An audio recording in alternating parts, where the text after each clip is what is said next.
morning and welcome to the show. The topic this morning is minority health concerns, and we're fortunate and privileged to have with us a medical educator, Dr. Alfred Haynes. Dr. Haynes is the former president and dean of the Charles R. Drew University of Medicine and Science in Los Angeles, California. And Dr. Haynes, let me welcome you to the show this morning. Thank you. It's always a pleasure to be in Nashville. Well, Dr. Haynes, we're certainly glad to have you with us. We know as we introduce you as a medical educator and that you've had tremendous influence on many medical educators that we know personally. And we'd like to talk about some of those things today. But first of all, we'd like to give our viewers some information about you from the point of view of your background, your education, and perhaps your career. Well, I was born in Guyana, South America, and came to the United States in 1947. Went to medical school in New York at Downstate Medical Center, and subsequently worked for some years on an Indian reservation where I got very much interested in the health problems of the poor.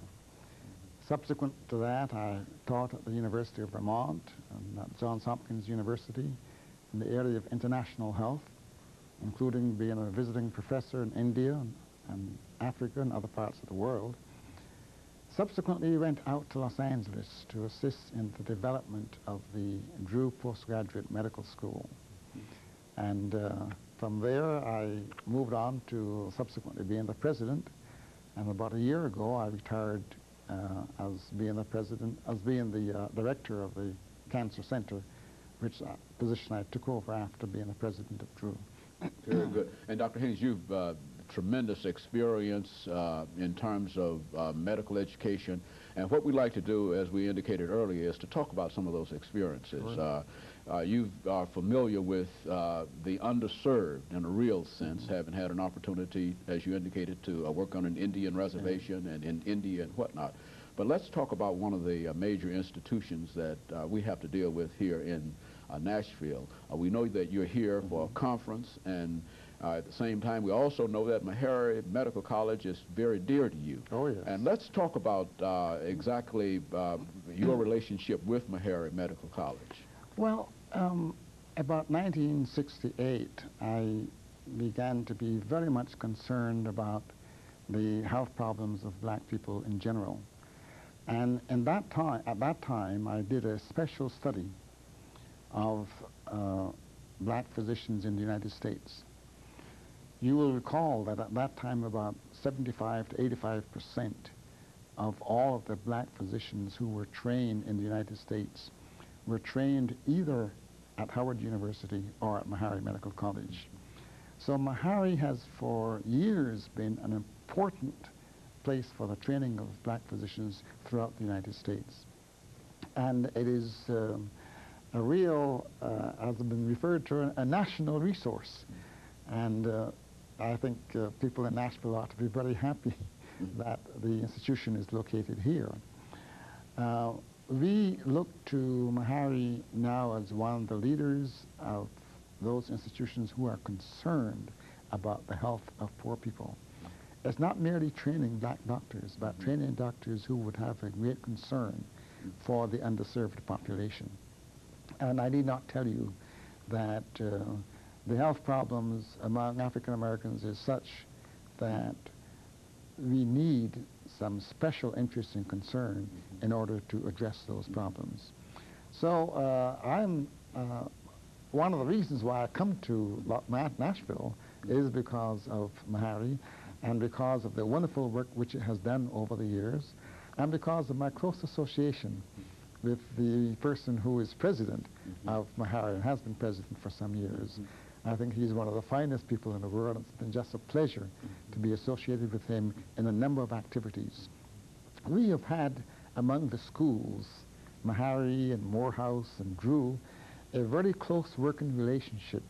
We have an association called the Association of Minority Health Profession Schools, which includes Meharry, Morehouse, Drew, Xavier, Tuskegee, Florida A&M, Texas Southern, and we all work together at times to see what we can do in order to improve the health of African Americans. Very good. Doctor, you mentioned the fact that you have been the president of the Charles R. Drew Medical Center, Yeah. Medical University Yes. of University of Medicine and Science. Why don't you give us some information about that facility, because I think it's one of the more recent Yes, it is. facilities, and It it is. also has, I understand, a component that that is the Martin Luther King hospital Yes. there, and talk about that and who Charles Drew was. I'm glad to do that because probably it is not as well known as the older institutions, Meharry and Howard University. But the school was an exact outgrowth of the riots which occurred in Watts in 1965. And, you know, medical care was one of the problems associated with that situation. And following that, the county decided to establish the Martin Luther King Hospital. And in order to make this hospital a teaching hospital, the Drew Postgraduate Medical School, this is what it was called at that time, was formed just about the same time. And it was named in honor of a prominent black surgeon, Dr. Charles Drew. Dr. Drew, interestingly enough, graduated from a high school in Washington, D.C., went to Amherst College, applied to Howard University and was not accepted because he didn't have enough credits in English, went to McGill University, studied medicine, and at a time when the Howard University was trying to establish their departments with black chairmen, he was given an opportunity to study to become the chairman of surgery at Howard University, and went to Columbia University. But because of his expertise in blood, he spent much of his time doing research in blood. And when the war broke out, talking now about World War II, you know, one of the major problems in war was that soldiers would die for lack of blood. And the challenge was to find a mechanism to preserve blood so that the lives of the soldiers could be saved. And he was considered at that time to be the most prominent person in the world and was given the responsibility to develop the technique. And as a result of that, he developed the technique for the preservation of blood for France. But before this happened, France fell.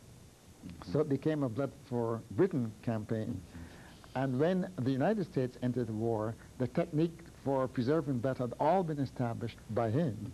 And we were able to go right into the situation. So we are very proud of the work which he did. And many people who do not realize it, many lives were saved as a result of the work which Dr. Charles Drew did. Now, he died himself in 1950 in an automobile accident while driving from Howard to Tuskegee. I think that's one of the